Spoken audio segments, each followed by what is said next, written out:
워런 버핏이 TSMC에 투자했습니다. 13F 공시를 통해 버크셔 해서웨이는 투자 포트폴리오를 공개했는데요. TSMC의 비중은 1.39%입니다. 주식 6,006만 주에 해당하고 대략 41억 2천만 달러 규모입니다. 비중 순위로 보면 10위이고요. 바로 앞순위인 9위 포트폴리오 종목은 액티비전 블리자드입니다. 상위 포트폴리오인 애플, 뱅크 오브 아메리카, 쉐브론, 코카콜라, 아메리칸 익스프레스와 비교했을 땐 그리 큰 비중은 아닌데요. 수십 개의 포트폴리오 중 상단에 위치해 있는 것도 분명합니다. 또 3분기에만 해당 규모의 투자를 집행했다는 점, 추가로 더 지분을 사들이는 경향이 있다는 점, 3분기 업황이 좋지 않았다는 점을 고려하면 TSMC에 대한 워런 버핏의 관심에 집중해 볼 필요가 있습니다. 먼저 버크셔 해서웨이의 TSMC 투자가 그렇게 예외적인 것은 아닙니다. 워런 버핏은 주로 두 가지 특징적인 투자를 하는데요. 하나는 꾸준한 성장이고 다른 하나는 안정적인 현금 창출 능력입니다. TSMC는 이 둘에 모두 해당하죠. 워런 버핏의 이번 TSMC 투자권을 몇 가지로 나누어 해석해 볼게요. 92세의 워런 버핏은 오랫동안 기술 산업에 대한 투자를 피해왔습니다. 그는 완전히 이해하지 못하는 사업에 투자하지 않는다는 철학을 유지했죠.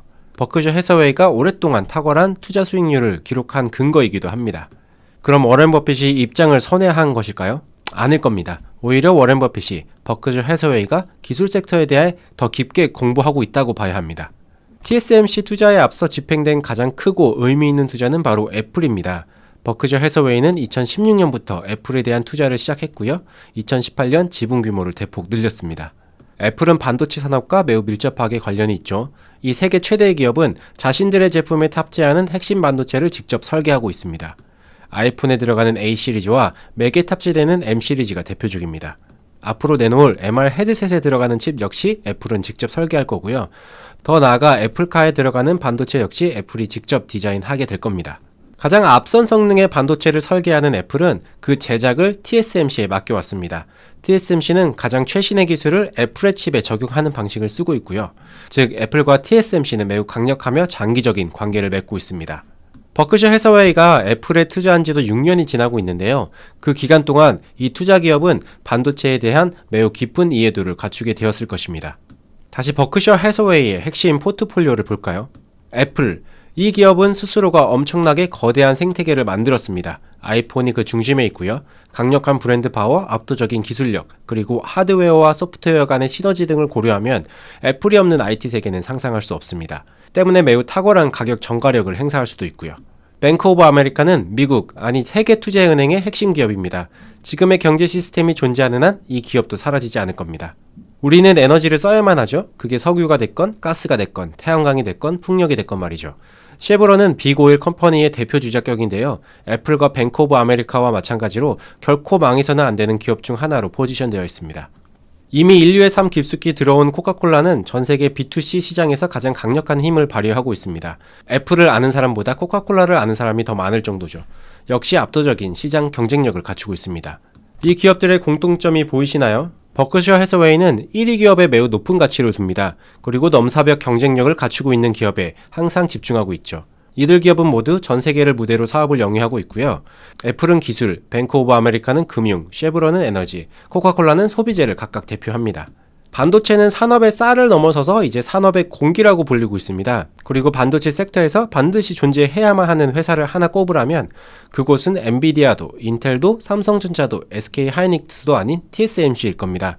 이곳을 대체할 곳이 없거든요.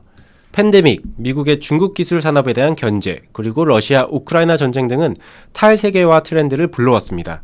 미국과 중국이 서로 사이가 안 좋아지는 것을 넘어 각 국가들은 자국 우선주의를 선택하고 있고요. 과거 냉전 시대를 돌이켜보면요. 그 당시 기술은 곧 무기였습니다.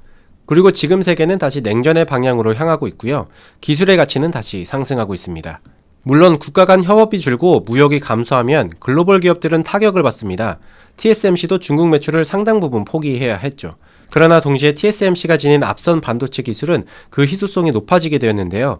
이는 TSMC가 미국과 일본에 진출하는 데에도 유리하게 작용하고 있습니다.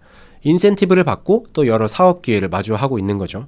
궁극적으로 메타버스와 자율주행 그리고 우주시대는 열립니다. 그 시기가 언제일지 가늠하기 힘들 뿐 예견된 미래죠.